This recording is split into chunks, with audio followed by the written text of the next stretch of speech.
کے سامنے یہ بھی بتاتا چلوں کہ جو واقعہ کربلا ہوا ہے اس کے بارے میں کچھ بتاؤں مت بتاؤں؟ ہم آج تک جو کچھ سنتے آ رہے ہیں یہ پورا مواد جو ہمارے پاس آیا ہے یہ مواد تاریخ کی 14 الگ الگ مورخین کی لکھی ہوئی کتابوں سے آیا ہے. ٹوٹل 14 بڑے ہسٹورینز نے کتابیں لکھی, 14 بڑے مورخین نے کتابیں لکھی, مشہور مورخین نے کتابیں لکھی. ان میں سے 14 میں سے 9 کی کتابیں ضائع ہو گئیں, بہت زمانے میں لکھے کہیں مس ہو گئیں. 5 باقی ہیں. ابو مخناف, ابن سعد, بالازوری, دیناوری اور ابن اتم, یہ 5 مورخ ہیں جن کی کتابیں باقی ہیں. اور یہ پوری 14 کتابیں ایک ہی نام سے لکھی گئیں, پوری 14 کتابیں ایک ہی نام سے لکھی گئیں جس کا نام ہے مقتل حسین, یعنی حسین رضی اللہ تعالیٰ عنہ کا قتل, اس نام سے لکھی گئی ہیں. یہ 14 کتابیں جنہوں نے لکھی, ان کی خاص بات یہ ہے کہ ان 14 کتابوں کو لکھنے والوں میں ایک بھی عرب نہیں ہے, پورے ایران کے آتھرز ہیں. اور ان 14 میں سے جو 5 بچے ہوئے ہیں ان کے بارے میں سنی اکابر علماء مانتے ہیں کہ اس میں کا ایک بھی سنی نہیں ہے. لیکن یہ جو کتابیں لکھی گئی یہی واقعات ہم سب میں آج مشہور ہیں. کربلا کے واقعے سے متعلق جو تفصیلات ہیں ہم مسلمان جانتے بھی نہیں ہیں اس کے بارے میں. کربلا کے واقعے کی تاریخ کی شروعات کہاں سے ہوئی, کربلا کا واقعہ تو ایک مسئلہ انجام کو پہنچا, اس کی شروعات کہیں اور ہوئی. سب سے پہلے تو میں بتا دوں کہ محمد صلی اللہ علیہ وسلم کا قبیلہ کیا تھا. کیا قبیلہ تھا؟ ابو بکر صدیق کس قبیلے کے تھے؟ عمر رضی اللہ تعالیٰ عنہ کس قبیلے کے تھے؟ ہاں ادی قریش کے تحت کا قبیلہ ہے, مین قبیلہ قریش ہے. قریش کے 12 چھوٹے قبیلے تھے, ان میں سے ہمارے نبی محمد صلی اللہ علیہ وسلم اور ہمارے علی رضی اللہ تعالیٰ عنہ کا تعلق بنو ہاشم سے تھا. ابو بکر صدیق رضی اللہ تعالیٰ عنہ کا تعلق بنو تیم سے تھا. عمر ابن خطاب رضی اللہ تعالیٰ عنہ کا تعلق بنو عدی سے تھا. عثمان رضی اللہ تعالیٰ عنہ اور ابو سفیان رضی اللہ تعالیٰ عنہ کا تعلق بنو امیہ سے تھا. لیکن بنو ہاشم, بنو عدی, بنو تیم اور بنو امیہ یہ پورے کے پورے قریش تھے. ہمارے محمد صلی اللہ علیہ وسلم کی جملہ 11 بیویاں تھی جب آپ وفات فرمائے. جب تک آزاد 11 بیویاں تھی اور 4 لونڈیاں تھیں. آپ کو جملہ 4 بیٹیاں اور 3 بیٹے تھے. 4 بیٹیاں اور 2 بیٹے آپ کو بی بی خدیجۃ الکبریٰ رضی اللہ تعالی عنہا سے تولد ہوئے, پیدا ہوئے. آپ کی 11 بیویوں کے نام کیا ہیں؟ سب سے پہلی بی بی خدیجۃ الکبریٰ رضی اللہ تعالی عنہا. کئی مسلمان ان کو خدیجہ بولتے, ٹی سے پڑھتے, ٹی نہیں ڈی ہے, وہ ڈی, دال تا نہیں ہے, وہ خدیجہ, خدیجہ رضی اللہ تعالی عنہا.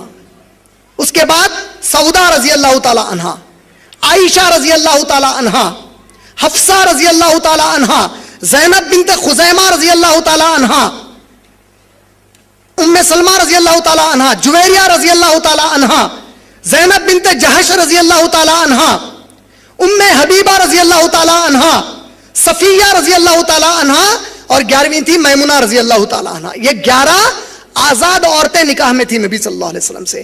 اور 4 سے زیادہ شادی کرنے کی مخصوص اجازت صرف ہمارے نبی صلی اللہ علیہ وسلم کو تھی. عام مسلمان کو صرف 4 تک کرنے کی اجازت ایک وقت میں ہے. سورہ نساء سورہ نمبر 4 آیت نمبر 3 کے ضمن میں. باقی کے پورے امتی نبی صلی اللہ علیہ وسلم کو چھوڑ کر ایک ہی وقت میں صرف 4 بیویاں رکھ سکتے ہیں. محمد صلی اللہ علیہ وسلم کو اللہ نے مخصوص یہ اجازت دی تھی کہ آپ صلی اللہ علیہ وسلم کو 4 سے زیادہ بیویاں تھیں. سورہ احزاب سورہ نمبر 33 کی آیت نمبر 6 میں اللہ نے کہا کہ میرے نبی کی جتنی بیویاں ہیں یہ مومنوں کے لیے, ان مسلمانوں کے لیے ماؤں کا مقام رکھتی ہیں. کا مطلب اگر آپ اور میں ہوں, کل میں مر جاؤں تو میری بیوی جب بیوہ ہو جائے گی اگر وہ چاہے تو کسی ایک مسلمان سے شادی کر سکتی ہے, لیکن کوئی بھی مسلمان اپنی ماں سے شادی کر سکتا؟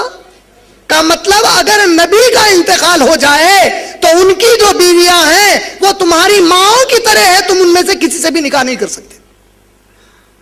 تو ہماری مائیں ہیں وہ. سورہ احزاب آیت نمبر 6 اللہ نے سورہ احزاب سورہ نمبر 33 آیت نمبر 20 سے لے کر جب آپ آیت نمبر 60 تک پڑھیں گے تفصیل سے نبی صلی اللہ علیہ وسلم کے گھرانے کا، آپ کے نکاح کا ذکر کیا، اور آپ صلی اللہ علیہ وسلم کو اللہ نے کہا ایک آیت میں کہ اے نبی صلی اللہ علیہ وسلم اپنی بیویوں سے کہیے کہ اگر تم اس دنیا کو پسند کرتے ہو تو میں تمہیں اللہ کی طرف سے خوش کرنے والی چیزیں اس دنیا کی عطا کرتا ہوں، تم لوگ اسے لے لو اور مجھے چھوڑ کر چلی جانا، لیکن اگر تم اللہ کو اور آخرت کو پسند کرتے ہو تو رک جانا۔ ارے کون کمبخت ہو سکتا ہے جو وقت کے رسول کو چھوڑ کر جائے؟ اللہ کا شکر ہے ہماری ایک ام المومنین بھی اس پر راضی نہیں، بولی کہ اے اللہ کے نبی آپ کو چھوڑ کر جائیں دنیا کے لیے؟ کیا ہم پاگل ہیں، ہم بے وقوف ہیں کہ ہمارے نبی کو چھوڑ دیں اس دنیا کے لیے؟ کسی نے بھی نہیں چھوڑا۔ اس سے ایک اور بات ثابت کیا ہوئی؟ جو الزام لگتا ہے کہ نبی صلی اللہ علیہ وسلم زبردستی شادیاں کرتے تھے، قرآن کی آیت آئی کوئی چھوڑ کر جانا چاہتے ہیں تو جاؤ، کوئی بیوی چھوڑ کر نہیں گئی، رضا کون راضی نہیں ہوگا؟ ایک مرتبہ نبی صلی اللہ علیہ وسلم عائشہ رضی اللہ تعالی عنہا کے ساتھ تشریف فرما تھے، بیٹھے ہوئے تھے، ایک صحابیہ آئیں، بولی یا رسول اللہ میں آپ سے نکاح کرنا چاہتی ہوں۔ اللہ کے نبی صلی اللہ علیہ وسلم خاموش ہو گئے، وہ گزر گئی، چلی گئی، وہ خاموشی دیکھ کر کے نبی صلی اللہ علیہ وسلم راضی نہیں ہو رہے ہیں۔ جیسا ہی وہ گئی عائشہ رضی اللہ تعالیٰ کو غصہ آیا، بولے کہ دیکھو کیسی بے شرم ہے۔ اللہ کے نبی صلی اللہ علیہ وسلم جواب دے کر کہتے ہیں اے عائشہ بڑی عقل مند ہے، سب سے اچھے کو اس نے پسند کیا ہے۔ نبی سے کون نہیں چاہے گا شادی کرنا؟ کون ایسا باپ ہوگا جو نہیں چاہے گا کہ نبی کو اپنی بیٹی دے دے؟ کون ایسا بھائی ہوگا جو نہیں چاہے گا کہ نبی کی بیوی اس کی بہن بن جائے؟ ہر صحابیہ کی تمنا تھی کہ میں بیوی بن جاؤں، ہر صحابی کی تمنا تھی کہ میری بیٹی یا میری بہن ان کی بیوی بن جائے، لیکن اللہ کے نبی کی شادی جو بی بی خدیجہ سے ہوئی، اس ایک نکاح کو چھوڑ کر جتنی شادیاں ہوئے اللہ کے حکم سے ہوئے، اپنی مرضی سے نبی صلی اللہ علیہ وسلم نے ایک بھی شادی نہیں کی۔ یہ بات ہمارے ایمان کا حصہ ہے، سمجھ میں آگے بات؟ نبی اپنی پسند سے کسی کو پسند کر کے شادی نہیں کیے۔ بی بی خدیجہ سے نکاح نبوت ملنے کے 15 سال پہلے ہوا، رسول کریم صلی اللہ علیہ وسلم کی عمر 25 سال تھی جب بی بی خدیجہ رضی اللہ تعالی عنہا سے نکاح ہوا۔ یہ ایک نکاح نبی صلی اللہ علیہ وسلم کا اپنی مرضی سے ہوا، اس کے بعد جتنے نکاح ہوئے وہ تمام کے تمام اللہ کے وحی کرنے کی وجہ سے ہوئے۔ تو پہلی چیز یہ نبی صلی اللہ علیہ وسلم کا گھرانہ۔ بی بی خدیجہ سے 4 بیٹیاں کون کون تھی؟ بی بی خدیجہ سے جو 4 بیٹیاں تھیں، بی بی رقیہ رضی اللہ تعالی عنہا، ام کلثوم رضی اللہ تعالی عنہا، زینب رضی اللہ تعالی عنہا، اور سب سے چھوٹی لخت جگر بی بی فاطمہ رضی اللہ تعالی عنہا۔ پنجے تنے پاک میں ہم صرف کس کا نام لیتے ہیں؟ پنجے تنے پاک میں علی رضی اللہ تعالیٰ عنہ کے ساتھ کس کا نام لیتے ہیں؟ کا مطلب باقی کی بیٹیاں ناپاک ہے؟ استغفر اللہ العظیم۔ نبی کی ہر بیٹی پاک ہے۔ سنی کا عقیدہ ہے کہ نہیں ہے؟ تو پاک پورے ہوئے کہ نہیں ہوئے؟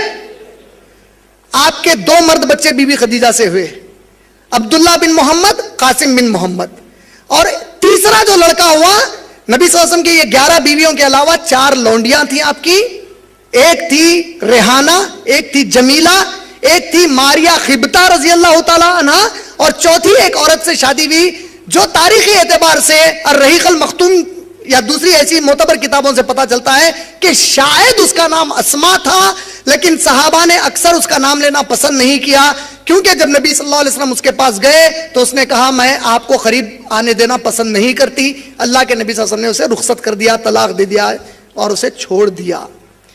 تیسرا جو بیٹا ہوا اللہ کے نبی کا وہ ماریہ خبتہ رضی اللہ تعالی عنہا سے ہوا، اور اس لڑکے کا نام تھا ابراہیم بن محمد صلی اللہ علیہ وسلم۔ یہ تیسرا لڑکا ہوا۔ اللہ کے نبی کریم صلی اللہ علیہ وسلم نے اپنی حیات میں کئی صحابہ کی فضیلتیں بتائی ہیں، ان میں سے 10 کو عشر مبشرہ کہا جاتا۔ عشرہ عربی میں کہتے ہیں 10 کو، مبشرہ خوشخبری کو کہتے ہیں۔ عشر مبشرہ مانے وہ 10 مخصوص صحابہ جس کو جنت کی سب سے زیادہ خوشخبریاں دی گئی، سب سے پہلے خوشخبریاں دی گئیں۔ وہ 10 کون ہیں؟ ابو بکر صدیق، عمر بن خطاب، عثمان ابن عفان، علی ابن طالب، عبد الرحمن بن عوف، زبیر بن عوام، سعد بن وقاص، سعید بن زید، طلحہ اور ابو عبیدہ بن الجرہ۔ یہ 10 سب سے افضل صحابہ۔ یہ یاد رکھیں گے کہ بھول جائیں گے؟ انشاءاللہ۔ اب ان لوگوں کا ماننا یہ ہے کہ اس میں سے قرآن میں ایک آیت آئی ہے سورہ احزاب میں، جس میں اللہ نے آیت نمبر 32 سے لے کے 34 میں کہا کہ اے نبی کی بیویوں اگر تم میں سے کوئی بھی نبی کے بعد کوئی گناہ کرتی ہے تو اس کو دوہرا عذاب دیا جائے گا، اور جو تم نیکی کرو گی اس کا بھی دوہرا اجر دیا جائے گا۔ آیت کیا ہے؟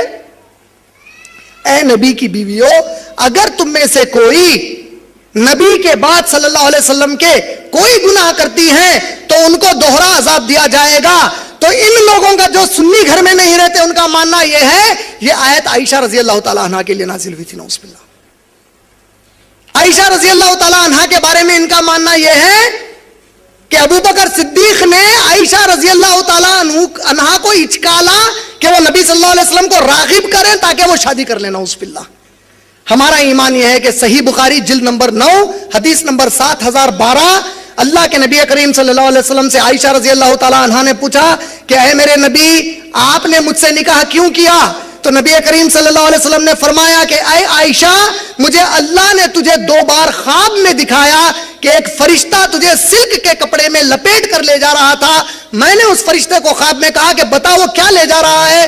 اس نے کپڑا کھولا اور میں نے تمہیں دیکھا، تو میں نے خواب میں ہی دعا مانگی کہ اے اللہ، اگر یہ میرے حق میں ہے تو تو اپنی مرضی سے اسے مجھے پہنچا دے۔ مجھے خواب میں ہی اشارہ دیا گیا تھا کہ میں تجھ سے نکاح کرنے والا ہوں۔ ہماری عائشہ رضی اللہ تعالیٰ عنہ پر یہ تہمت کہ وہ بدکار تھی، نعوذ باللہ، کہ وہ گنہگار تھی، ایسا ہو سکتا؟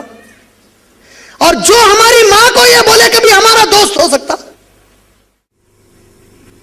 اب اس کے بعد جو واقعہ کربلا ہے، اس کی تاریخ تو آپ لوگ کئی بار سنی ہے۔ واویلا ہوتا ہے اس مہینے میں۔ علامہ اقبال کا ایک بڑا پیارا شعر ہے، وہ سنا کر باقی کا واقعہ سناتا ہوں۔ علامہ اقبال کہتے ہیں،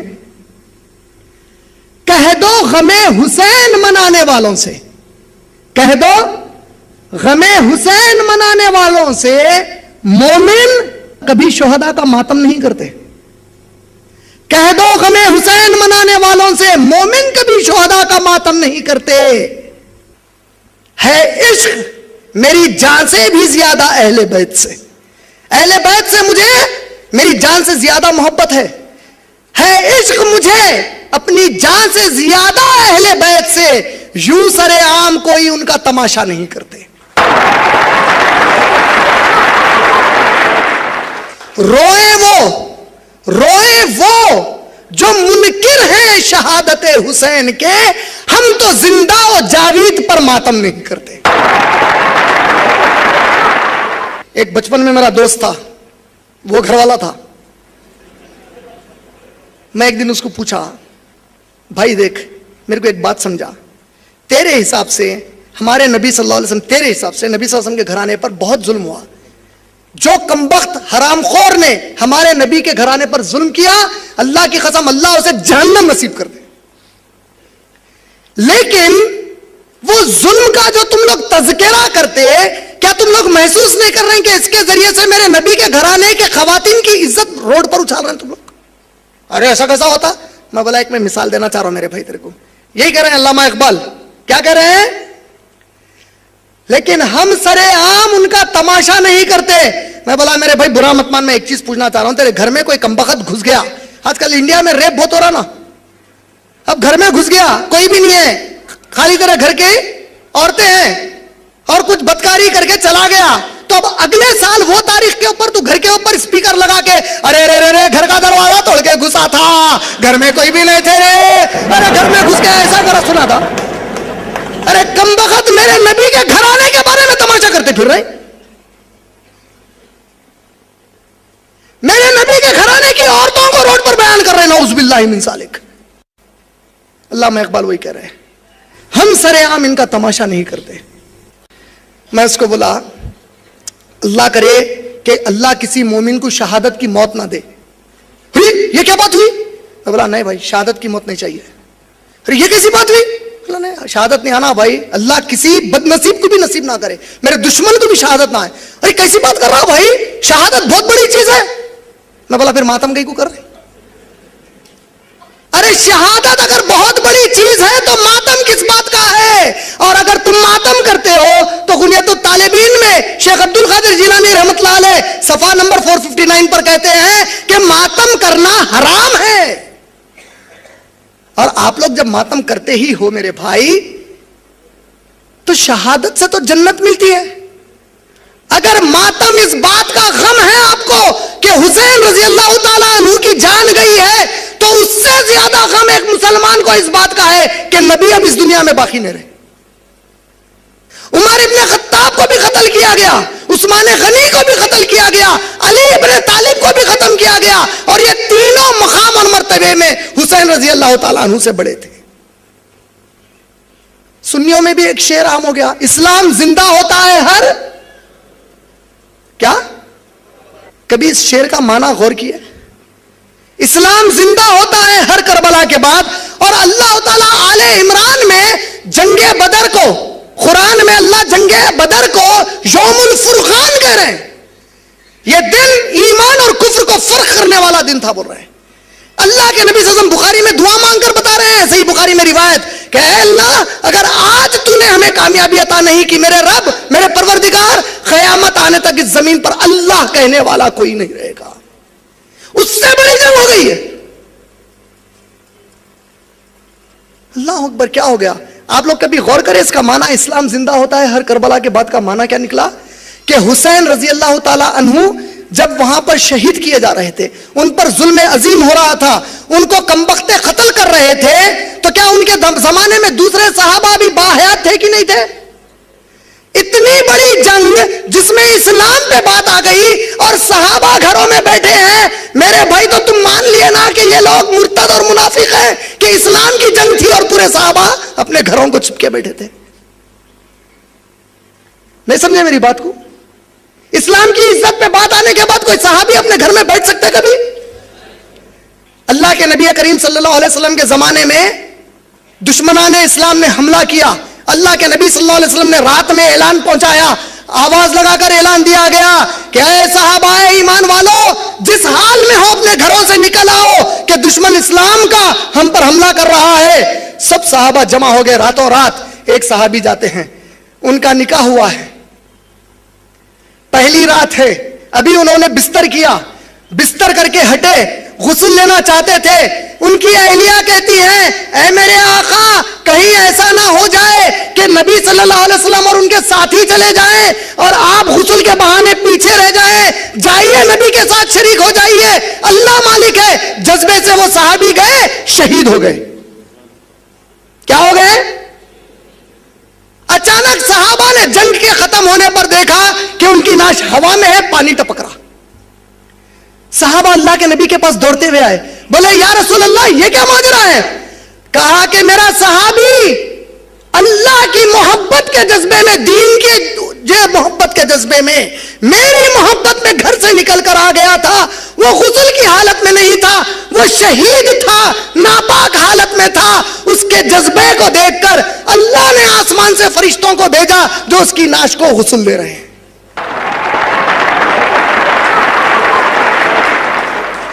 یہ تو میں ایک چھوٹے سے صحابی کا, درجے میں چھوٹے سے صحابی کا قصہ سنایا. آپ کہہ رہے ہیں کہ کربلا میں اسلام مر چکا تھا اور اس کو زندہ کیا ایک خبر ہے حسین رضی اللہ تعالیٰ عنہ نے.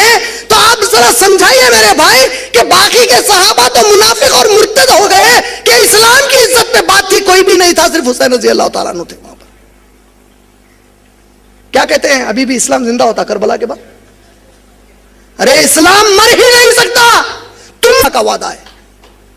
سورہ توبہ کی آیت نمبر 33 میں اللہ نے کہا هو الذی ارسل رسولہ بالہدی ودین الحق لیظہرہ علی الدین کلہ ولو کرہ المشرکون.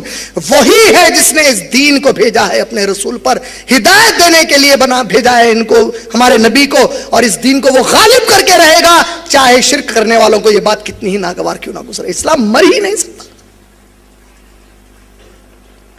کربلا کا جو واقعہ ہے اس کی تاریخ عمر ابن خطاب رضی اللہ تعالیٰ عنہ کے دور سے شروع ہوتی ہے. اس کو سمجھنے کے لیے یہ نقشہ سعودی عربیہ کا ہے. یہ جو پورا آپ دیکھ رہے ہیں اس زمانے کا ایران ہے, یہ پورا اس زمانے میں یوروپ ہے. یہ پورے حصے پہ اور یہ پورے حصے پر عمر ابن خطاب رضی اللہ تعالیٰ عنہ کے دور پہ مسلمان پہنچ چکے تھے اسلام کا جھنڈا لہراتے ہوئے. ایک طرف اتنی دور پورا ایران آ گیا, ایک طرف وہاں تک چلے گئے. کہاں تک چلے گئے تھے؟ پیرس کے قریب تک چلے گئے تھے, فرانس میں. علی رضی اللہ تعالیٰ عنہ عمر رضی اللہ تعالیٰ عنہ، عثمان رضی اللہ تعالیٰ عنہ اور ابو بکر صدیق رضی اللہ تعالیٰ عنہ کے دور میں ہوم منسٹر تھے. کیا تھے؟ پورے فوج کو بھیجنا، ملک کے اندر کے قانون کے نظام کو چلانا، یہ علی رضی اللہ تعالیٰ عنہ کے ذمہ تھا. عمر رضی اللہ تعالیٰ عنہ کے دور میں جب یہ فتوحات ہوئے تو نتیجہ یہ نکلا، جب ایران فتح ہوا تو ایران میں بادشاہت تھی، ان لوگوں کے دل میں ایک بدلے کا جذبہ تھا. وہ بدلے کا جذبہ ان کے دماغ میں کیوں تھا؟ کیونکہ ان کے دل میں پہلے سے ہی عربوں کے ساتھ، دیکھیں آج ہندوستان اور چین کے درمیان، ہندوستان اور پاکستان کے درمیان ایک تناؤ ہے. اس میں آپ کسی صورت بھی نہیں چاہتے کہ ایک ہندوستانی پاکستانی سے ہارے، ایک ہندوستانی چین سے ہارے. ہم چاہتے نہیں کچھ بھی ہو جائے ہم کو جیتنا ہے. لیکن جب صحابہ غالب آ گئے ان مملکتوں پہ، آپ امیجن کرو اچانک کل آپ کو پتا چلا کہ بنگلہ دیش امریکہ اور رشیا کو جنگ ہرا دیا. امریکہ پہ قبضہ کر لیا بنگلہ دیش، رشیا پہ قبضہ کر لیا، چائنا پہ قبضہ کر لیا. ہر ایک ایسا ہو سکتا؟ تعجب کی بات ہے کہ نہیں ہے؟ جب صحابہ نکلے تو ایسے ہی ممالک کو ڈھیر کر دیا اسلام کے تحت. وہاں کے جو غاصب لوگ تھے، جو بڑے عہدوں پر تھے، وہ لوگ بولے یہ کیا ہے، ہماری تو دکانیں بند کر دیے. کہہ رہے ہیں کہ صرف اللہ کی عبادت کرو، کہہ رہے ہیں کہ صرف رسول خدا صلی اللہ علیہ وسلم کی اطاعت کرو، کہہ رہے ہیں کہ صرف اسلام کا قانون چلے گا، نہ ہم کو موج مستی کرنے دیتے ہیں، نہ زنا کرنے دیتے ہیں، نہ شراب اور جوے کے قریب جانے دیتے ہیں. ارے یہ کیا ہے؟ تو بدلہ لینے کی بھاونا ان کے دلوں میں تھی. اس کی شروعات کہاں ہوئی؟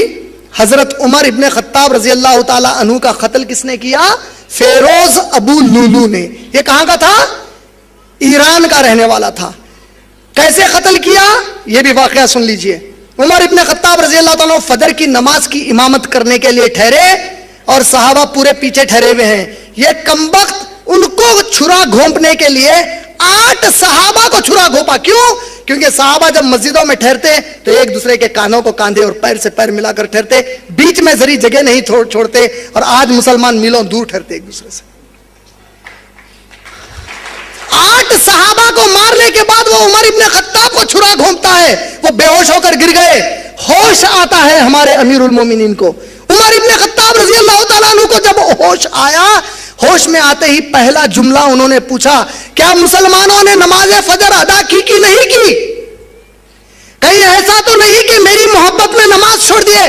کہا کہ نہیں، ان لوگوں نے ادا کی. پوچھا کس نے امامت کی؟ کہا عبد الرحمن بن عوف آگے بڑھ گئے تھے. کہتے ہیں اللہ کا شکر ہے ورنہ تم لوگوں کو کلمہ پڑھا تھا. آج تو ہم نمازیں ترک کر رہے ہیں. وہاں کہا کہ کہیں میری محبت میں نماز توڑے، اگر میری محبت میں نماز توڑے تو کلمے پڑھا دیتا. آج تو مسلمان نماز چھوڑا ہے. اب یہ عمر رضی اللہ عنہ کا دوسرا سوال تھا، مجھے مارا کس نے؟ کہا فیروز ابو لولو نے مارا. کہا ہے اللہ تیرا شکر ہے کہ عمر کے قتل میں کسی مسلمان کا ہاتھ نہیں ہے. اور آج مسلمان سے ڈرتا پھر رہا ہے. آج وہ مسلمان زیادہ عزت والا ہے جو سب سے زیادہ مسلمانوں کو قتل کرتا ہے اس شہر میں. اور امیر المومنین کہہ رہے ہیں کسی مسلمان نے مجھے مارا. اللہ تیرا شکر ہے کہ کسی مسلمان نے مجھے نہیں مارا. یہ عمر رضی اللہ تعالیٰ کا قتل اللہ کے نبی کریم صلی اللہ علیہ وسلم کی ایک خواب کی پیشن گوئی تھی. اللہ کے نبی صلی اللہ علیہ وسلم کے خواب کے تعبیر کی پیشن گوئی تھی. عمر رضی اللہ تعالیٰ عنہ نے، صحیح بخاری میں روایت آئی ہے کہ عمر ابن خطاب نے اللہ کے نبی صلی اللہ علیہ وسلم کو کہا کہ یا اللہ کے رسول، میں نے کل رات ایک عجیب و غریب خواب دیکھا. میں نے دیکھا کہ ایک بڑا مضبوط دروازہ ہے اور وہ ٹوٹ کر گر گیا. اللہ کے نبی صلی اللہ علیہ وسلم نے پوچھا کہ اے عمر وہ ٹوٹ کر گر گیا یا تھوڑے تڑک آ گئے اس میں؟ کہا یا رسول اللہ ٹوٹ کر گر گیا.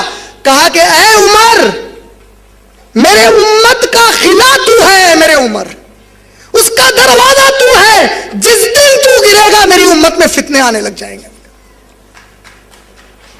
یہ پہلی شہادت. اب آیا کس کا دور؟ عثمان غنی رضی اللہ تعالیٰ عنہ کا دور آیا.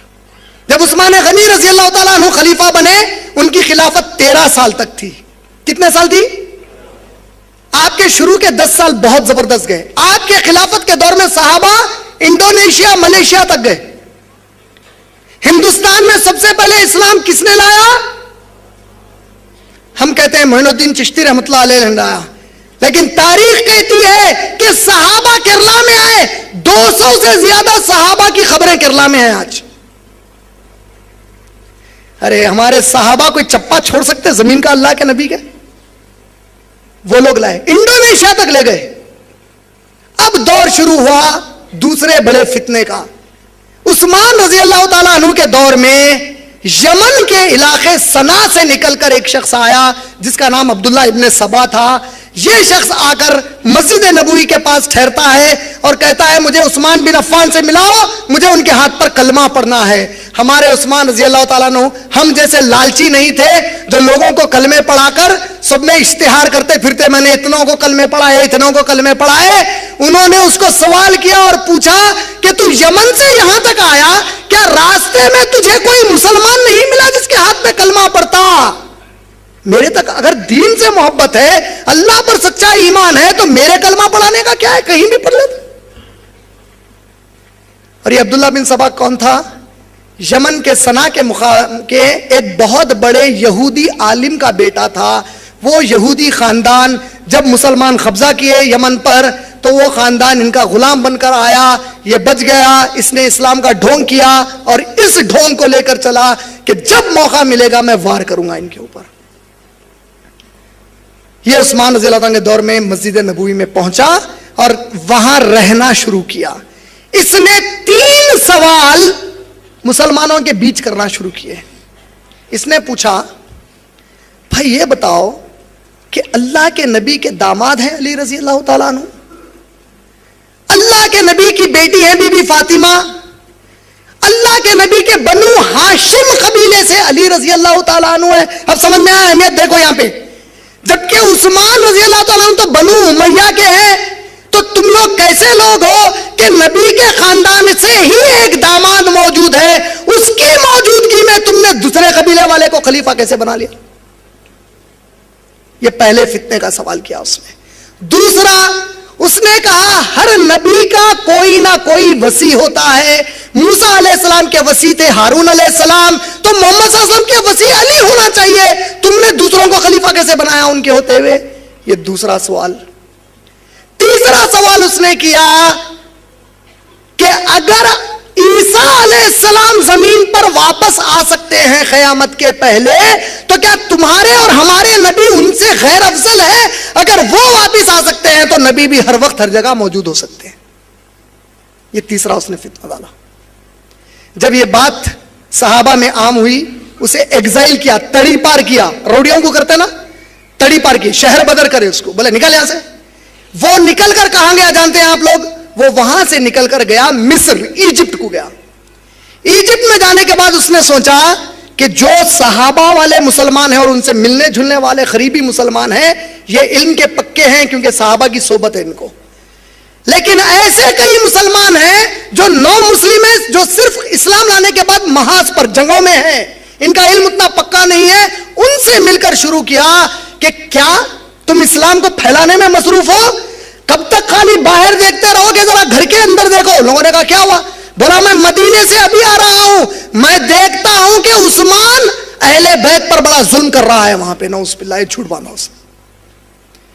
آپ کی میری تو نبی صلی اللہ علیہ وسلم سے محبت ہے, اللہ کی قسم ہے, قربان ہے کروڑ, ہر سانس پر قربان ہے ہمارے نبی کے. ہم وہاں جو مسلم تھے بولے ہاں ہمارے نبی کے گھرانے پر ظلم ہو رہا, تو ایک جذبہ پیدا کیا پہلے بی بی فاطمہ اور علی رضی اللہ تعالیٰ عنہ کے لیے, اور عثمان رضی اللہ تعالیٰ عنہ کے خلاف اس نے ایک جذبہ پیدا کیا. یہ جذبے کو بھڑکانے لگا, وہی سوال ڈالنے لگا. عمر ابن العاص رضی اللہ تعالیٰ عنہ کو پتا چلا یہ کمبخت یہاں پہ یہ کر رہا ہے, اس کو وہاں سے شہر بدر کرے, لات مار کے نکالے. اب وہاں سے نکل کر یہ پہنچا کہاں پر؟ کوفہ. کوفہ پہ گیا. کوفہ کیا تھا اس زمانے میں؟ میں آپ کو کیا بولا ابھی, علی رضی اللہ تعالیٰ عنہ کیا تھے 3 خلفاء کے دور میں؟ کیا تھے بولا؟ ہوم منسٹر تھے. عمر رضی اللہ تعالیٰ عنہ کے دور میں جب مسلمان فرانس کے قریب تک گئے تو علی رضی اللہ تعالیٰ عنہ نے مشورہ دیا, کس کو؟ عمر رضی اللہ تعالیٰ عنہ کو, کہ اے امیر المومنین, مدینے سے پیرس تک کا فاصلہ بہت دور ہے, ہم ان دونوں کے بیچ کے ایک علاقے کو کنٹرول روم بناتے ہیں تاکہ احکامات وہاں سے آپ کناتے ہیں, یہاں سے وہاں جانے میں مشکل ہو رہی ہے. ہم کوفہ میں ایک کینٹونمنٹ ایریا بناتے ہیں, آرمی کا ایریا بناتے ہیں, اس کو کنٹرول روم بنا کر وہاں سے بھی ہم کنٹرول کرتے ہیں ادھر والے لوگوں کو. عمر ابن خطاب راضی ہو گئے لیکن ان کی شہادت ہو گئی. عثمان رضی اللہ تعالیٰ عنہ بھی راضی ہوئے اور ان کے دور میں وہاں پہ کینٹونمنٹ ایریا بسا جہاں پہ ملٹری والے اکثر رہا کرتے تھے. اب یہ پہنچا ان کے پاس, یہ واقعے کو غور سے سنو, یہ پہنچا ان کے پاس اور ان لوگوں کا دماغ خراب کرنا شروع کیا. بولا کہ کیسے مسلمان ہو تم لوگ, نبی کے گھرانے پر وہاں ظلم ہو رہا ہے, میں دیکھ کر آ رہا ہوں, قسم ہے اللہ کی میں نے بڑا ظلم دیکھا ہے, اور تم لوگ خالی یہی پھر رہے ہو, نبی کے گھرانے سے تمہاری محبت نہیں ہے. لفظ ان کو بھڑکاتا گیا یہاں تک کہ ان فوجیوں میں سے ایک کثیر تعداد کو راضی کیا کہ چلو ہم مدینے کا حصار کرتے ہیں اور علی رضی اللہ تعالی عنہ کو اپنا خلیفہ بنا لیتے ہیں. مدینہ پلٹ کر آیا. جب مدینہ آیا تو اس مکار نے بڑا صحیح مہینہ چنا, ذی الحجہ کا مہینہ اس نے چنا مدینہ واپس آنے کے لیے, کیونکہ اس کو معلوم تھا اگر حج کا مہینہ ہے تو کئی صحابہ حج کرنے چلے جائیں گے. آیا اور مدینے کا حصار کیا. تاریخی اعتبار سے آتا ہے جب مدینے میں آیا جمعے کا دن تھا, مسجد نبوی میں داخل ہوا. میرے بھائی کبھی اس کے بھی تو بارے میں سنو کہ ہمارے عثمان رضی اللہ تعالیٰ عنہ کے اوپر کتنی مصیبتیں آئیں. وہ عثمان ابن عفان رضی اللہ تعالیٰ عنہ جس کے بارے میں ہمارے رسول صلی اللہ علیہ وسلم نے بے شمار فضیلتیں بتائی ہیں, وہ خطبہ جمعہ دینے منبر پر چلے, یہ کمبخت منبر کے پاس جا کر ان کی داڑھی پکڑ کر نیچے کھینچتا ہے اور کہتا ہے تم خلیفہ بننے کے قابل نہیں, اترو نیچے اس منبر پر سے. صحابہ مسجد میں اٹھ گئے, عثمان ابن عفان نے بٹھایا ان کو, کہا کہ ٹھیک ہے میں نیچے بیٹھتا ہوں, کیا کرنا چاہتا ہے؟ کہا کہ تم اب ہرگز خلیفہ نہیں رہو گے, علی خلیفہ ہیں ہمارے. لیکن علی رضی اللہ تعالیٰ عنہ اور حسن اور حسین رضی اللہ تعالیٰ عنہ حج کے لیے گئے ہوئے تھے. ہمارے عثمان رضی اللہ تعالیٰ عنہ کو گھر میں قید کیا گیا. محرم میں کتنے دن پانی بند کر دیا گیا حسین رضی اللہ تعالیٰ عنہ کے لیے؟ صرف کتنے دن؟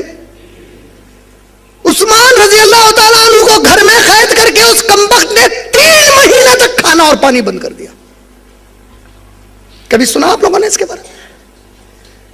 یہاں تک نوبت آ گئی کہ ہمارے عثمان رضی اللہ تعالیٰ عنہ اپنے گھر کے چھت پر چڑھ گئے, چل کر مدینے والوں کو آواز دیتے ہیں اور کہتے ہیں کہ اے مدینے والوں کیسے لوگ ہو گئے تم لوگ, جب میرے نبی کے زمانے میں اس مدینہ شہر میں قحط آیا, بھوکے اور پیاسے تھے تم لوگ, نبی نے کہا کہ کون ہے جو یہ کنواں خرید کر انہیں پانی پلائے, میں اس کے جنت کی بشارت دیتا ہوں, میں نے اس کنویں کو تمہارے لیے دام بڑھ کر دے کر خریدا اور تمہارے لیے مفت میں اسے دے دیا. کیا آج اس کنویں کا جو عثمان نے تم کو خرید کر دیا, اس کنویں سے بھی ایک قطرہ پانی نہیں پلاؤ گے عثمان کو؟ اللہ اکبر. ارے ہمارے مسلمانوں کو تو یہ بتایا گیا کہ تم کوئی احسان کرو تو احسان نہ جتاؤ. کتنے مجبور ہو گئے عثمان رضی اللہ تعالیٰ عنہ کے احسان یاد دلانے کے, بھول گئے تم لوگ پیاسے تھے, یہ کنواں میں خرید کر دیا اور آج اس سے مجھے ایک قطرہ پانی نہیں پلاؤ گے تم لوگ. علی رضی اللہ تعالیٰ عنہ اور حسن حسین رضی اللہ عنہ جب واپس آئے تماشا دیکھا, علی رضی اللہ رضی اللہ عنہ جب واپس آئے تماشا دیکھا, علی رضی اللہ تعالیٰ ہمارے علی رضی اللہ تعالیٰ عنہ جا کر کہتے ہیں کہ اے امیر المومنین آپ حکم دیجئے, اس کمبخت کی گردن مار کر پھینک دوں گا یہیں پر, ان سب کو قتل کروں گا جس نے آپ کے ساتھ بدتمیزی کی ہے. ہمارے عثمان رضی اللہ تعالیٰ کیا جواب دیتے ہیں جانتے ہیں؟ کہتے ہیں اے علی رضی اللہ تعالیٰ عنہ میں اللہ سے ڈرتا ہوں, مجھے غیب کا علم نہیں ہے, میں نہیں جانتا کہ کس کے دل میں کیا ہے.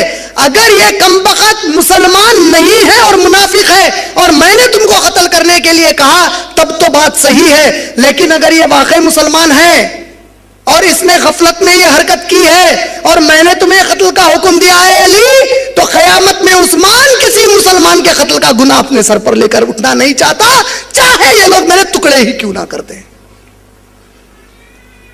کبھی ہمارے عثمان رضی اللہ تعالیٰ کی شہادت کے بارے میں سنے ہم لوگ؟ کبھی ان کی تکلیف کے بارے میں اندازہ کیا کہ 3 مہینے کھانا اور پانی ان پر بند کر دیا گیا ہے؟ بحر روما وہ کنواں جس سے پانی بند کر دیا گیا. بالآخر علی رضی اللہ تعالیٰ عنہ نے کس کو متعین کیا جانتے ہیں ان کے گھر کی حفاظت کے لیے؟ حسن اور حسین رضی اللہ تعالیٰ عنہ، اپنے دو بہادر لاڈلوں کو کہا کہ اے حسن اور حسین، تم لوگ ہمارے امیر المومنین کے گھر کی حفاظت کرو۔ وہ لوگ دروازوں پر پہرا دیتے ٹھہرتے۔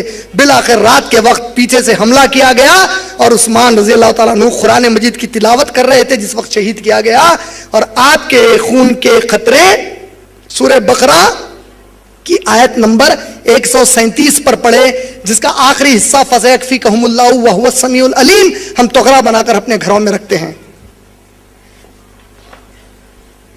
یہ وہ قرآن مجید جو ترکی میں آج بھی موجود ہے، یہ وہ خون کے حصے، یہ نسخہ آج بھی موجود ہے۔ اس آیت کی تلاوت کے وقت یا اس پر خون کے خطرے تھے جب آپ کو شہید کر دیا گیا۔ جیسے ہی عثمان رضی اللہ تعالیٰ عنہ شہید ہوئے، یہ قاتلوں نے کیا کیا؟ فوری علی رضی اللہ تعالیٰ عنہ کو زور ڈالا کہ اے علی، ہم آپ کو اپنا خلیفہ مانتے ہیں، بیعت کیجئے ہمارے ساتھ، ہم آپ کے ہاتھ پر بیعت کرتے ہیں۔ علی رضی اللہ تعالیٰ عنہ بیعت لینے سے پہلے اپنے گھر لوٹ گئے، اپنے دروازوں کو بند کر لیا اور کہا کہ مجھے ڈر لگتا ہے، یہ لوگ کیا کر رہے ہیں، ایسے حالات میں مجھے خلیفہ بنا رہے ہیں۔ دوسرے صحابہ نے مشورہ دیا اور کہا امیر المومنین، یہ ہمارے نبی کا پاک شہر ہے جہاں قتل و غارت گری حرام ہے، جہاں مدینے کے جھاڑ کا پتا توڑنا بھی گناہ ہے۔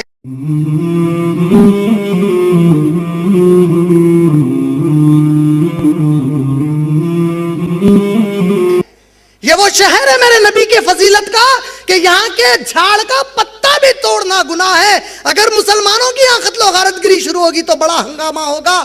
امیر المومنین، وقت کی نزاکت کو سمجھ کر آپ خلیفہ بن جائیے۔ اللہ کی قسم، ہمارے امیر المومنین علی رضی اللہ تعالیٰ عنہ کو حکومت کا کوئی شوق نہیں تھا، حالات کی نزاکت پر انہوں نے فوری ان لوگوں سے بیعت قبول کر لی۔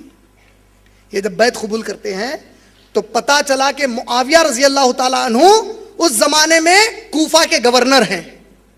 ان کو جب پتا چلا تو وہ فوری فوج لے کر وہاں سے آئے، بولے کہ یہ کیسے ہو سکتا ہے کہ علی رضی اللہ تعالیٰ عنہ بجائے قاتل عثمان کو سزا دینے کے ان کے ہاتھ پر بیعت کرا لیے۔ بولے کہ ان کو چھوڑ دیا، اور انہوں نے بیعت کی اتنی جلدی کیوں کی؟ جب وہ لوگ پہنچے تو اب دونوں میں بحث و تکرار کا مسئلہ شروع ہوا۔ معاویہ رضی اللہ تعالیٰ عنہ کے گروہ میں کون کون تھے آپ جانتے ہیں؟ عشر مبشرہ میں گرایا 10۔ بھائی آپ لوگوں نے جواب نہیں دیا تو چھوڑ دو۔ بولا ابو بکر صدیق، عمر، عثمان رضی اللہ تعالیٰ عنہ، یہ تین کا تو قتل ہو گیا تھا، بچے کون تھے؟ علی رضی اللہ تعالیٰ عنہ۔ علی رضی اللہ تعالیٰ عنہ کے خلاف کون آئے ہیں؟ معاویہ رضی اللہ تعالیٰ عنہ۔ اور معاویہ رضی اللہ تعالیٰ عنہ کے ساتھ جو باقی کے عشر مبشرہ ہیں وہ پورے ادھر ہیں، ام المومنین عائشہ رضی اللہ تعالیٰ عنہ انہی کے ساتھ ہیں۔ یہ پورے ایک ہی بات کہہ رہے ہیں، یہ کہتے ہیں کہ اے علی ابن طالب، آپ خلیفہ بنتے ہیں، ہمیں کوئی اعتراض نہیں ہے، لیکن قاتل عثمان سے بدلہ تو لیجئے۔ یہ عثمان کون عثمان ہے؟ اللہ اکبر۔ قرآن مجید آپ لوگ سورہ فتح پڑھتے ہیں، سورہ فتح سنا ہے کہ نہیں سنا ہے؟ سورہ فتح میں ایک واقعہ آیا ہے جسے بیت الرضوان کہا گیا۔ بیت الرضوان کا معنی کیا ہے؟ پتا چلا کہ اللہ کے نبی کریم صلی اللہ علیہ وسلم فتح مکہ سے پہلے حج کا ارادہ کیے، عمرے کا ارادہ کیے، معاف کرنا، عمرے کا ارادہ کیے، اور آپ صلی اللہ علیہ وسلم اپنے صحابہ کو لے گئے ایک مقام پر، مکے سے پہلے رکے، اور عثمان غنی رضی اللہ تعالیٰ عنہ کو کہا کہ اے عثمان، یہ مکے کے لوگ تمہاری عزت کرتے ہیں، یہ جانتے ہیں کہ تم ایک اچھے نیک انسان ہو، کم سکون انسان ہو، تم ان کے پاس جاؤ اور ان کے سرداروں سے ملو اور ان سے کہو کہ ہمارے نبی اور ان کے صحابہ صرف طواف کرنا چاہتے ہیں، ہم مکے کو تم سے جنگ کرنے نہیں آئے ہیں، ہم کوئی ہتھیار نہیں لائے ہیں، جاؤ اور ان سے بات کرو، وہ راضی ہو جائیں تو ہم جائیں گے اور طواف کریں گے۔ عثمان رضی اللہ تعالیٰ عنہ یہ بات کرنے گئے، 3-4 دن میں واپس آنے کا اندیشہ تھا، دن بڑھ گئے، کچھ زیادہ ہی بڑھ گئے، اور منافقوں نے چاہا کہ نبی کو لڑائیں تاکہ نبی صلی اللہ علیہ وسلم اور صحابہ جو بغیر ہتھیار کے آئے ہیں، کفار ان پر حملہ کر کے ان کا جانی اور مالی نقصان کر دیں۔ ان لوگوں نے ایک افواہ اڑائی کہ عثمان رضی اللہ تعالیٰ عنہ کو ان لوگوں نے قتل کر دیا۔ جھوٹی بات کہی۔ کن لوگوں نے کہی؟ منافقوں نے، تاکہ نبی صلی اللہ علیہ وسلم کو نقصان پہنچائے۔ جیسا ہی یہ بات ہوئی، دیکھیے عثمان رضی اللہ عنہ کی فضیلت بتا رہا ہوں آپ لوگوں کو، میں عظمت بتا رہا ہوں ہمارے عثمان کی۔ اللہ کے نبی کریم صلی اللہ علیہ وسلم ایک جھاڑ کے نیچے چبوترے پر بیٹھ کر پورے صحابہ کو بلائے، ادھر آؤ صحابہ میرے، تال صحابہ، بولے اے صحابہ، میرا عثمان سنا ہے کہ قتل ہو گیا ہے. اے صحابہ کیا تم اپنے رسول کا ساتھ دو گے میرے عثمان کے خون کا بدلہ لینے کے لیے؟ پورے صحابہ نے نبی صلی اللہ علیہ وسلم کے ہاتھ پر بیعت کی. کہا یا رسول اللہ ہمارے ماں باپ، ہماری جان، ہمارا مال سب آپ پر سے قربان. یا رسول اللہ آپ حکم کیجئے، ہم ہر طریقے سے آپ کے ساتھ ہیں. ہمارے ساتھی عثمان رضی اللہ تعالیٰ عنہ کے خون کے بدلے کے لیے. جیسا ہی یہ بیعت صحابہ نے نبی کے ہاتھ پر رکھ کر کی، اللہ اکبر، عثمان رضی اللہ عنہ کی فضیلت کا اندازہ کرو. قرآن کی سورہ فتح کی اللہ نے آیت نازل کی. کہا کہ اے نبی، صحابہ کے ہاتھ پر آپ کا ہاتھ اور آپ کے ہاتھ پر اللہ کا ہاتھ. اللہ بڑا خوش ہوا آپ لوگوں کی محبت کو دیکھ کر آپس کی. اللہ آپ لوگوں کو آزما رہا تھا کہ تم آپس میں کتنے محبت کرتے ہو ایک دوسرے سے. معاویہ رضی اللہ تعالیٰ عنہ وغیرہ کہتے ہیں کہ ایسے عثمان کے قتل کا بدلہ لیے بغیر کیسے علی رضی اللہ تعالیٰ عنہ آپ نے بیعت قبول کر لی؟ گرما گرمی پیدا ہو گئی. بات یہ طے پائی اس وقت کہ ٹھیک ہے ایک کام کرتے ہیں کہ علی رضی اللہ تعالیٰ عنہ کی طرف سے ابن عباس رضی اللہ تعالیٰ عنہ، ابن عباس کون ہے؟ عبداللہ ابن عباس، اللہ کے نبی کریم صلی اللہ علیہ وسلم کے سگے چچیرے بھائی ہیں، چاچا کے بیٹے، عباس رضی اللہ تعالیٰ عنہ کے بیٹے ہیں. عبداللہ ابن عباس رضی اللہ تعالیٰ عنہ علی رضی اللہ تعالیٰ عنہ کی طرف سے آئیں گے، اور معاویہ رضی اللہ تعالیٰ عنہ کی طرف سے موسیٰ اشعری رضی اللہ تعالیٰ عنہ آئیں گے. کیونکہ صحابہ ان دونوں کی بڑی عزت کرتے تھے. وجہ اللہ کے نبی صلی اللہ علیہ وسلم نے ایک مرتبہ دعا کی اللہ سے کہ اے اللہ میرے اس ابن عباس کو قرآن کی تفسیر کا علم دے دے. قرآن کی سب سے پہلی تفسیر عبداللہ ابن عباس رضی اللہ تعالیٰ عنہ نے کی، ان کے لیے یہ دعا. اور موسیٰ اشعری رضی اللہ تعالیٰ عنہ ان صحابہ میں سے ہیں کہ وقت کے نبی صلی اللہ علیہ وسلم کو کبھی گھر کے اندر کے کچھ باتیں مشورے میں کرنا ہوتا، کچھ راز اپنے دوستوں میں بیان کرنا ہوتا، تو وہ موسیٰ اشعری کو پکڑ کر اللہ کے رسول اپنے راز بتا دیتے. عظیم صحابی. دونوں طرف سے یہ طے پایا کہ دیکھو معاویہ بھی گرم مزاج ہیں، علی رضی اللہ تعالیٰ عنہ بھی گرم مزاج ہیں، یہ دونوں بھی حق پرست ہیں. اگر یہ دونوں ایک دوسرے کے سامنے آئیں گے اور اللہ نہ خواستہ کچھ ہو جائے گا تو اچھا نہیں ہوگا. اس سے بہتر ہے کہ ہم ابن عباس کو یہاں سے لاتے ہیں اور ہمارے موسیٰ اشعری کو یہاں سے لاتے ہیں. یہ دونوں جو بھی فیصلہ کریں گے اس کو علی اور معاویہ رضی اللہ تعالیٰ عنہ مان لیں گے. یہ طے پایا. سمجھے کہ نہیں سمجھے بھائی؟ جواب دو بھائی. جب یہ طے پایا اب خوارجی نکلے یہاں پر یہ بول کر کہ قرآن کے حکم کو چھوڑ کر آپ امیر المومنین ہوتے ہوئے کیسا دو انسانوں کے حکم کو مانیں گے؟ لہذا آپ نے قرآن کے حکم کو چھوڑ دیا، آپ آج سے امیر الکافرین ہیں. یہ ہے خوارج کی شروعات. بولے ابن عباس کون؟ بولے موسیٰ اشعری کون؟ آپ قرآن کو رکھ کر ان کا فیصلہ مانیں گے. اے علی تو پھر آپ امیر المومنین ہی کہاں ہوئے؟ کمبخت ہے. علی رضی اللہ تعالیٰ کے خلاف ٹھہر گئے، نعوذ باللہ. یہ ایک تاریخ بتا دیا ان کی. اب یہ جو فیصلے کا وقت تھا یہ طے پایا کہ دیکھو آدھ رات گزر جانے دو، کل فجر کی نماز میں مسجد نبوی میں بیٹھیں گے اور یہ دو معتبر صحابہ ابن عباس اور موسیٰ اشعری رضی اللہ تعالیٰ عنہ بات کریں گے. جو بھی نتیجہ نکلے گا اس کو علی رضی اللہ تعالیٰ عنہ اور معاویہ رضی اللہ تعالیٰ عنہ مان لیں گے. رات ہوتے ہی عبداللہ بن سبا اس کا دماغ چلا مکاری کا. بولا اماں کل اگر صبح یہ لوگ ملے اور بعد میں علی اور معاویہ مل لیے تو اب ہم تو پورے گئے کام سے. نہیں سمجھے؟ پورا فساد کرایا تھا. اگر مل لیے تو مسئلہ ہے. علی رضی اللہ تعالیٰ عنہ اس کو کچھ بھی کیوں نہیں کر رہے مدینے میں؟ ہمارے علی اس سے ڈرے نہیں تھے رضی اللہ تعالیٰ عنہ. وہ لوگ نہیں چاہتے تھے کہ مدینے کے پاک شہر میں قتل و غارت گیری ہو، رکے ہوئے تھے. علی رضی اللہ تعالیٰ عنہ خود چاہتے ہیں کہ معاویہ کو سمجھاؤں تاکہ ان بدماشوں کو سزا دی جائے، لیکن وہاں غلط فہمی پڑ گئی کہ بھئی بیعت کیوں کیا. رات میں عبداللہ بن سبا نے پلاننگ کی اور اپنے گروہ میں دو لشکر بنائے. کہا ایک لشکر حملہ کرے گا علی رضی اللہ تعالیٰ عنہ کے علاقے میں خیموں پر، دوسرا کرے گا معاویہ رضی اللہ تعالیٰ عنہ کے خیمے پر.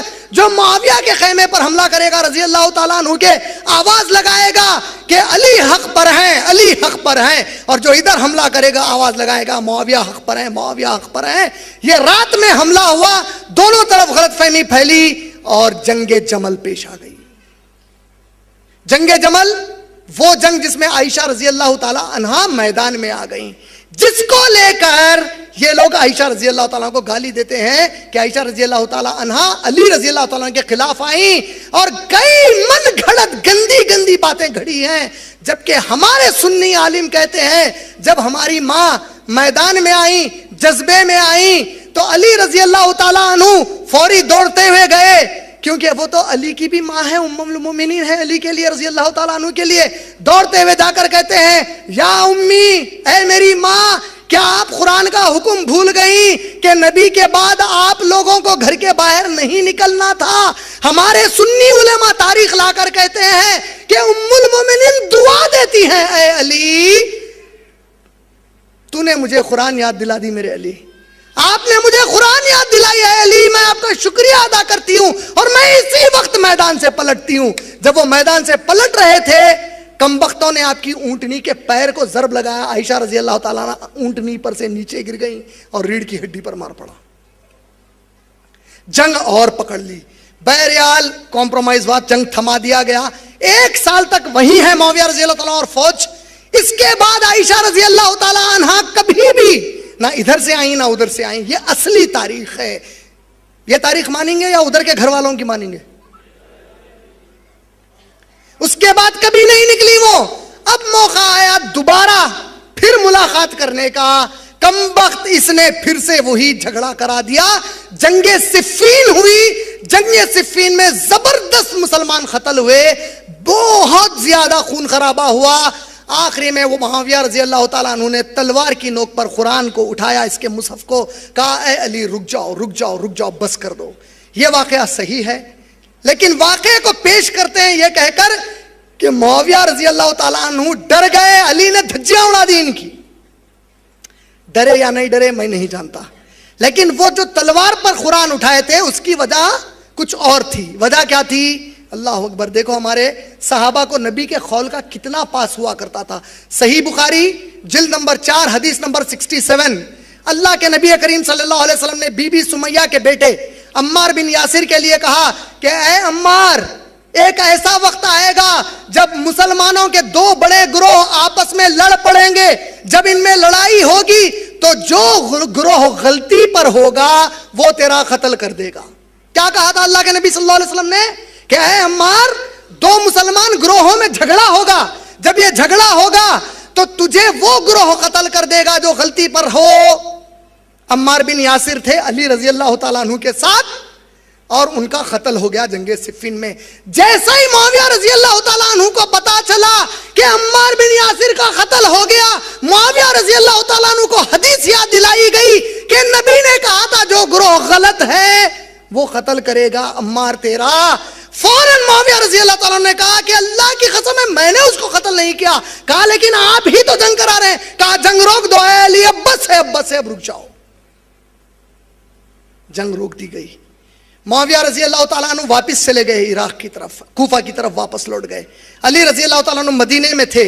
اس جنگ کے بعد ادھر کے اور ادھر کے صحابہ نے یہ طے کیا کہ اے معاویہ تم جہاں پر ہو وہیں پر رہو، اے علی اب آپ بھی معاویہ کو کچھ مت کہیے، چھوڑ دیجئے اس کو اس کے حال پر۔ علی رضی اللہ تعالیٰ عنہ خلیفہ جب تک تھے، میں آپ لوگوں کو بتاتا چلوں، معاویہ رضی اللہ تعالیٰ عنہ نے ایک دفعہ بھی ان کی خلافت کے خلاف ایک لفظ نہیں کہا۔ کبھی معاویہ نے نہیں کہا علی مدینے کے خلیفہ ہیں اور میں یہاں کا خلیفہ ہوں۔ وہ وہیں کے گورنر تھے، جو علی رضی اللہ تعالیٰ عنہ فیصلے صادر کرتے، اکثر فیصلے وہاں پر بھی صادر کر دیے جاتے۔ اختلاف تھا، دشمنی نہیں تھی۔ مسلمان جب اختلاف کریں تو یہ معیار ہے اختلاف کرنے کا کہ اختلاف بھی ہم کریں گے تو اللہ کے خاطر کریں گے، ہم محبت بھی کریں گے تو اللہ کے خاطر کریں گے، دنیا پرستی میں کچھ نہیں کریں گے۔ دونوں طرف سے اللہ کو راضی کرنے کا جذبہ ہے، یہی اہل سنہ والجماعہ کا عقیدہ ہے۔ ہم سنیوں کا عقیدہ ہے کہ نبی کا ہر صحابی ہر عمل اللہ کے لیے کرتا تھا۔ اگر انہوں نے کچھ ایسا کام کیا ہے جو گناہ کبیرہ، گناہ صغیرہ بھی ہے، اگر کوئی کہتا ہے گناہ کبیرہ اور گناہ صغیرہ انہوں نے کیا ہے تو ان کا معاملہ اللہ کے حوالے ہے۔ ہماری اوقات نہیں ہے کہ نبی کے صحابہ کے بارے میں اپنے زبانیں کھولیں۔ صحیح کہہ رہا ہوں کہ غلط؟ یہ جنگ ہوئی، وہ چلے گئے، علی رضی اللہ تعالیٰ عنہ، دیکھو کتنا پاس ہے مدینے کا اور نبی کا ہمارے صلی اللہ علیہ وسلم کا. علی رضی اللہ تعالیٰ عنہ کہتے ہیں کہ اے ابن عباس، اگر ہم کچھ دن اور مدینے میں رہیں گے تو یہاں پہ اور گندگیاں شروع ہوں گی اور ہمارے نبی کا شہر ناپاک ہوگا. لہٰذا ایک کام کرتے ہیں، چونکہ کوفہ میں پورا فتنہ شروع ہوا ہے، ہم کوفہ میں اپنا کیپٹل بناتے ہیں. اور پہلی مرتبہ نبی کریم صلی اللہ علیہ وسلم کے بعد مدینہ طیبہ سے کیپٹل کوفہ کو سلیکٹ کیا گیا. کوفہ میں علی رضی اللہ تعالیٰ عنہ گئے اور کوفہ جب وہاں پر پہنچے تو اس کے پہلے علی رضی اللہ تعالیٰ عنہ نے خوارجیوں سے جنگ کی. 10,000 خوارج مارے گئے، 2,000 خوارج واپس کلمہ پڑھ کر آ گئے، بولے کہ ہم آپ کو اپنا امیر مانتے ہیں. ان میں سے کچھ منافق تھے، ڈر کے مارے آ گئے تھے، موقع کی تلاش میں تھے، اور ہمارے علی رضی اللہ تعالیٰ عنہ فجر کی نماز کے لیے نکلے. موقع کا فائدہ اٹھا کر علی رضی اللہ تعالیٰ عنہ کو قتل کر دیا گیا. کون قتل ہوئے؟ علی رضی اللہ تعالیٰ عنہ جب قتل ہوئے، دیکھو آپ لوگوں کو بول رہا تھا کہ میں جو بھی بات پہلے بول رہا ہوں ذرا یاد رکھنا. اب دیکھو کڑی بنتی. وہ ابو بکر صدیق کی خلافت 2.5 سال کی تھی. کتنے سال کی تھی؟ عمر رضی اللہ تعالیٰ عنہ کی 10 سال کی تھی. عثمان رضی اللہ تعالیٰ عنہ کی 13 سال کی تھی. 13 اور 10 کتنے ہوئے؟ 23 اور 2.5 کتنے ہوئے؟ علی رضی اللہ تعالیٰ عنہ کی 4 سال کی تھی. کتنے ہو گئے اب؟ 29 سال. اللہ کے نبی نے کیا کہا؟ میرے بعد خلافت راشدہ کتنے سال رہے گی؟ لیکن یہاں تو 29.5 ہو گئے. آپ جانتے ہیں کیا ہوا؟ حسن رضی اللہ تعالیٰ عنہ خلیفہ بنے 6 مہینے کے لیے. کبھی خلفائے راشدین میں آپ نے ان کا نام سنا آج تک؟ کتنے خلیفہ ہیں راشدین؟ صرف 4. ابو بکر، عمر، عثمان اور علی رضی اللہ تعالیٰ عنہ مجمعین. آپ جانتے ہیں حسن رضی اللہ تعالیٰ عنہ کا نام کیوں نہیں آتا؟ کیونکہ ادھر کے گھر والے بھلا دیے ان کا نام ہم کو. اس لیے کہ 6 مہینہ خلیفہ جب بنے تو تب بھی معاویہ رضی اللہ تعالیٰ عنہ نے نہیں کہا کہ میں خلیفہ بنوں گا. وہ خلیفہ تھے، معاویہ خاموش تھے. 6 مہینے گزرنے کے بعد ہمارے حسن رضی اللہ تعالیٰ عنہ نے اپنے خود کے نانا ہمارے رسول کریم صلی اللہ علیہ وسلم کی ایک پیشن گوئی کو پوری کیا. صحیح بخاری جلد نمبر 5 حدیث نمبر 87. بخاری جلد نمبر 5 حدیث نمبر 87. اللہ کے نبی کریم صلی اللہ علیہ وسلم نے فرمایا میرا حسن وہ ہے جو 2 مسلمان گروہ جب لڑیں گے تو ان کے درمیان معاہدے کا کام کرے گا، ان کے درمیان امن کا کام کرے گا. 6 مہینے کی خلافت کے بعد حسن رضی اللہ تعالیٰ عنہ خود سے جا کر معاویہ رضی اللہ تعالیٰ عنہ کے ہاتھ پر بیعت کر کے کہتے ہیں کہ اے معاویہ، میں اپنی بیعت آپ کو دیتا ہوں، آج سے آپ ہمارے خلیفہ ہیں. نہیں سمجھے؟ یہ 6 مہینے ملائے تو 30 سال ہوئے. اللہ کے نبی کی کوئی بات جھوٹ ہو سکتی؟ کوئی غلط ہو سکتی؟ اللہ کی قسم میرا باپ کا باپ ہونا جھوٹ ہو سکتا، میری نبی کا قول جھوٹ نہیں ہو سکتا. نبی نے کہا 30 سال، لیکن ہمارے لیے حسن رضی اللہ تعالیٰ عنہ کی خلافت بھلائی گئی، کیونکہ اگر ان کی خلافت کو مان لیا جائے تو انہوں نے معاویہ رضی اللہ تعالیٰ عنہ کے ہاتھ پر بیعت خود کی. تو تم جب اب معاویہ رضی اللہ تعالیٰ عنہ کو غلط کہو گے تو ہم پلٹ کر پوچھیں گے کیا بھائی حسین رضی اللہ تعالیٰ عنہ کے بڑے بھائی نے بیعت کی تھی، وہ غلط تھے کیا؟ معاویہ رضی اللہ تعالیٰ عنہ خلیفہ بنے 19 سال کے لیے. کتنے سال کے لیے؟ 19 سے 20 سال کے لیے وہ خلیفہ بنے. جب وہ خلیفہ بنے تو انہوں نے کبھی بھی کوئی فوج مدینے کو نہیں بھیجی یہ کہنے کے لیے کہ جاؤ اور حسین کو زبردستی کرو کہ وہ بھی خلافت کو میری قبول کریں. انہوں نے کبھی بھی ایسا نہیں کیا. اور 20 سال تک معاویہ رضی اللہ تعالیٰ کی خلافت میں ہمارے حسین رضی اللہ تعالیٰ عنہ نے بھی کبھی نہیں کہا کہ مجھے خلیفہ بننا ہے. اختلاف کا معیار دیکھ رہے ہیں، لیکن پیش کیسا کیا گیا پورا. انہوں نے وہاں جبر نہیں کیا، انہوں نے یہاں جبر نہیں کیا. معاویہ رضی اللہ تعالیٰ عنہ جب گزر گئے تو یزید بن معاویہ رضی اللہ تعالیٰ عنہ خلیفہ بنائے گئے. کون بنائے گئے؟ میں یزید کو رضی اللہ تعالیٰ عنہ نہیں بولا، یزید بن معاویہ رضی اللہ تعالیٰ عنہ خلیفہ بنائے گئے. جب وہ خلیفہ بنائے گئے اس وقت شروع ہوا کوفیوں کے خطوط کا سلسلہ. حسین رضی اللہ تعالیٰ خط پر خط لکھتے، خط پر خط لکھتے اور کہتے کہ اے حسین یہ یزید عیاش ہے، اے حسین یہ بے نمازی ہے، اے حسین یہ عیاش ہے، تم آؤ اے حسین ہم آپ کے ہاتھ پہ بیعت کرتے ہیں. لگ بھگ 60,000 خط لکھے گئے. حسین رضی اللہ تعالیٰ عنہ جب پہلے شروع میں خط آنے لگے چھوڑ دینے لگے, بعد میں چونکہ آتے ہی جاتے ہیں اب توجہ دینے لگے. جب توجہ دینی شروع کی تو ان کوفیوں کی خواہش تھی کہ نبی صلی اللہ علیہ وسلم کے پورے گھرانے کو ختم کرے, کیونکہ کوفیوں کے پیچھے دماغ کس کا تھا؟ یہودیوں کا تھا. بدلے کی تڑپ تھی کہ اچھا ہمارے پہ قبضہ کیے, ہم کو مدینے سے باہر کیے. اللہ کے نبی صلی اللہ علیہ وسلم دیکھو ہمارے نبی صلی اللہ علیہ وسلم کیا کیے. مدینے کے حدود میں یہودی بھی پہلے رہتے تھے, ان لوگوں نے ایک صحابیہ کے ساتھ چھیڑ چھاڑ کی. کیا کی ان لوگوں نے؟ پورے یہودیوں کو مدینے کے باہر کر دیا. آج تو مسلمان خود اپنی بہنوں کو چھیڑتا ہے. نبی نے یہودیوں کو مدینے کے باہر کر دیا صرف بچیوں کو چھیڑنے کی وجہ سے. ان کے دماغ میں بیٹھ گیا کہ اچھا ہم کو باہر کیا, اب دیکھو ہم تمہارے خاندان سے کیسا بدلہ لیتے. خطوط لکھنا شروع کیے. حسین رضی اللہ تعالیٰ انہوں نے سوچا کہ اتنے خط آئے ہیں اور یزید بن معاویہ رضی اللہ تعالیٰ عنہ اگر یہ ظالم ہے, عیاش ہے, تو یقیناً جب اتنے لوگ میرے ہاتھ پر بیعت کرنا چاہ رہے ہیں تو مجھے ضرور جانا چاہیے. آپ نے جانے کا ارادہ کیا. آپ مکۃ المکرمہ سے نکلتے ہیں ارادے سے جانے کے. عبداللہ ابن عباس رضی اللہ تعالیٰ عنہ ہمارے نبی صلی اللہ علیہ وسلم کے چچا زاد بھائی آ کر روکتے ہیں, کہتے ہیں میرے حسین آپ عمر میں مجھ سے چھوٹے ہو, آپ نبی کے لاڈلے نواسے ہو, آپ میرے بھائی علی کے بیٹے ہو, میں آپ کا چچا ہوں رشتے میں. اے میرے حسین, اے میرے حسین, میرے بچے, آپ کوفیوں کے بارے میں نہیں جانتے. یہ کوفی وہ ہیں جنہوں نے ہم سے ہمارے عثمان کو کھینچا رضی اللہ تعالیٰ عنہ. یہ کوفی وہ ہیں جنہوں نے آپ کے والد علی رضی اللہ تعالیٰ عنہ کو قتل کر دیا ہے. یہ کچھ ضرور سازش کر کے آپ کو بلا رہے ہیں, مت جاؤ میرے بچے. حسین رضی اللہ تعالیٰ عنہ کہتے ہیں کہ نہیں, مجھے جانا ضروری ہے کیونکہ اتنے خطوط آئے ہیں.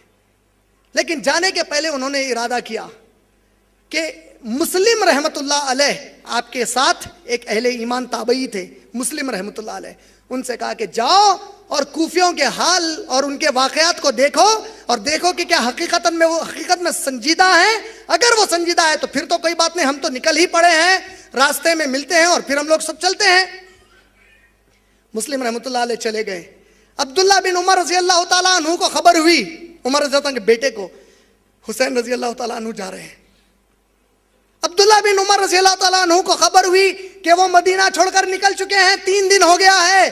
عبداللہ بن عمر اپنے گھوڑے کو دوڑاتے ہوئے تڑپ کر جاتے ہیں کہ حسین رضی اللہ تعالیٰ عنہ کو روک لیں گے. راستے میں ملاقات کرتے ہیں, کہتے ہیں یا حسین, اے میرے حسین رضی اللہ تعالیٰ عنہ, مت جاؤ.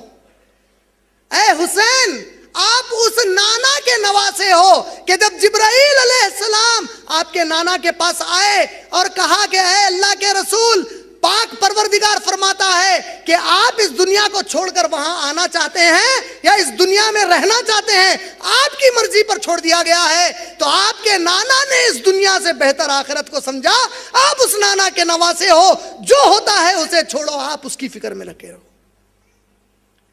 حسین رضی اللہ تعالیٰ نے کہا کہ نہیں عبداللہ بن عمر, مجھے جانا ہے.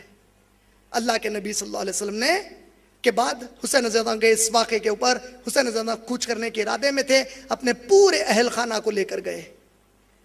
جب وہ پہنچ رہے تھے راستے میں خبر ملی کہ کوفیوں نے مسلم رحمت اللہ علیہ کا قتل کر دیا. آپ نے ارادہ فوراً پلٹنے کا کیا. مسلم رحمت اللہ علیہ کے صاحبزادے آپ کے ساتھ تھے. حسین رضی اللہ عنہ کہتے ہیں کہ یا حسین, میرے باپ کا خون کا بدلہ لیجیے اب آپ, کیونکہ آپ نے بھیجا تھا وہ قتل ہوئے ہیں, اب آپ ان کے خون کا بدلہ لیجیے. حسین رضی اللہ تعالیٰ عنہ اب آن دا ہارنس آف اے ڈیلیما تھے کہ جاؤں یا واپس ہو جاؤں. لیکن ہمارے حسین رضی اللہ تعالیٰ عنہ ہمارے نبی کے نواسے ہیں, وہ کیسے گوارا کرتے کہ ان کی وجہ سے کوئی مر جائے اور وہ ڈر کر واپس ہو جائے. انہوں نے کہا کہ اب جو ہوتا ہے ہوتا, میرے مقدر میں جو ہے وہی ہوگا, اب میں جاؤں گا ادھر ہی. جب وہ وہاں پہنچنے لگے تو کوفہ کے علاقے کا گورنر عبداللہ بن زیاد نے عمر ابن سعد کو, اپنے کمانڈر کو آرمی کے دے کر کہا کہ جاؤ اور حسین اور پورے گھر والوں کو قتل کر دو. عمر ابن سعد کہتے ہیں کیا بات کر رہے ہیں, پاگل ہو گئے کیا, نبی کے نواسے ہیں وہ لوگ. کہتا ہے کہ میرا حکم مانے گا کہ نہیں مانے گا. بہرحال اس نے جبر کی اور یہ کمبخت آیا وہاں پہ. حسین رضی اللہ تعالیٰ عنہ اور ان کے اہل خانہ کو گھیرا ان لوگوں نے اور بالآخر حسین رضی اللہ تعالیٰ عنہ کو اللہ نے مقدر میں ان کی شہادت نصیب کی تھی، وہ شہید کر دیے گئے۔ لیکن شہادت کے پہلے حسین رضی اللہ تعالیٰ عنہ اس عمر ابن سعد کو 3 پیشکش کرتے ہیں۔ 3 پیشکش کیا؟ کہا کہ اے عمر ابن سعد، دیکھ میں لڑائی کی نیت سے نہیں آیا ہوں، مجھے یہ خطوط بھیجے گئے، میں ان خطوں کو لے کر آیا ہوں، اگر تم لوگ سمجھتے ہو کہ یہ سب جھوٹ ہے تو ٹھیک ہے، مجھے 3 میں سے کوئی ایک چیز کرنے دو، یا تو مجھے کوئی ایسے علاقے کی طرف بھیجو جہاں پر مسلمان فوج اللہ کے لیے جنگ کر رہی ہے، میں ان کے ساتھ شامل ہو جاؤں گا، یا مجھے مدینہ واپس ہونے دو، یا مجھے یزید کے پاس لے جاؤ۔ عبداللہ ابن زیاد تینوں بھی کام ہونے نہیں دیا، ان کا قتل کیا گیا۔ نعوذ باللہ، اللہ کی لعنت ہو جنہوں نے ان کو قتل کیا، اللہ کا عذاب قیامت تک ان کے اوپر آئے۔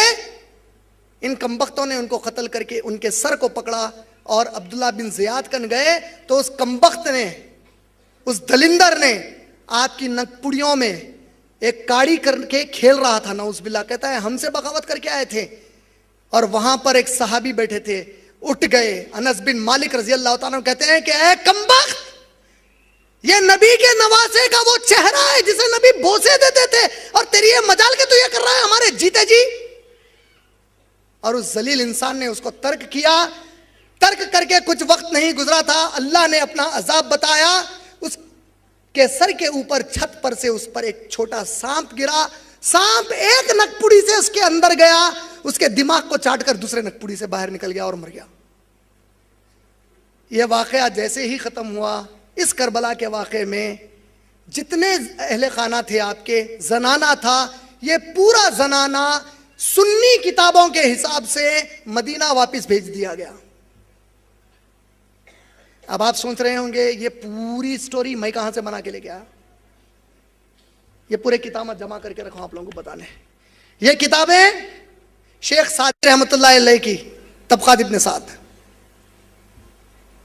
یہ البدایہ والنہایہ ابن کثیر رحمۃ اللہ علیہ کی، ابن تیمیہ کی منہاج السنہ صفحہ نمبر 219 اور صفحہ نمبر 237 سے 257 تک تفصیل میں آیا ہے۔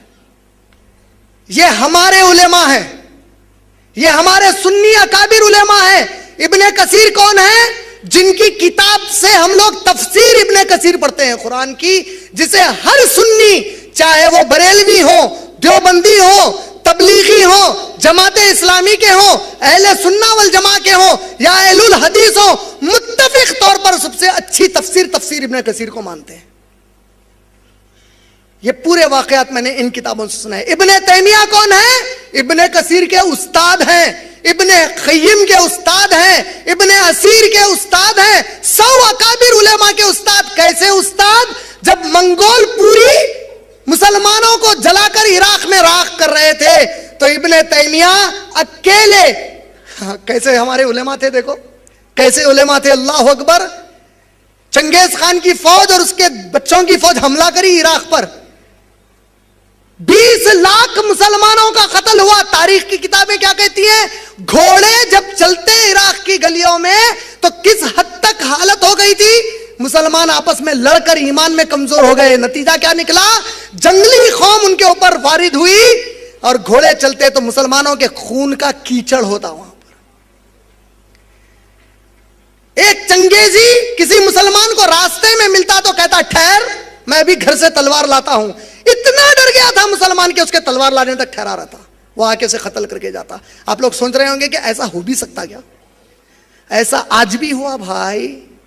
حال حال میں ہندو نیوز پیپر میں ایک رپورٹ آئی، کشمیر میں بعض بدبخت ایک گاؤں میں گھس گئے، مسلمان مردوں کو گھر سے نکالا، آج کل کی بات نہیں ہے، تقریباً 10-12 سال پرانی بات ہے، نکال کر کہا باہر ٹھہرو، اندر گھس کے ریپ کیے، باہر نکل کے صبح کے وقت آئے، ہلنا نہیں یہاں سے، گھر میں نہیں جانا جب تک ہم نہیں آئے، گئے اور اپنے دوسرے دوستوں کو لائے، تک مسلمان ہاتھ بن کے وہیں بیٹھے ہوئے۔ یہ میرے گھر کی رپورٹ نہیں ہے، ہندو نیوز پیپر کی رپورٹ۔ جب تم آپس میں لڑتے، اللہ نے قرآن میں کہا ہے، سورہ انفال آیت نمبر 20، اے لوگوں جو ایمان لائے ہو، اللہ اور رسول کی اطاعت کرنے والے بن جاؤ اور آپس میں جھگڑے نہ کرو،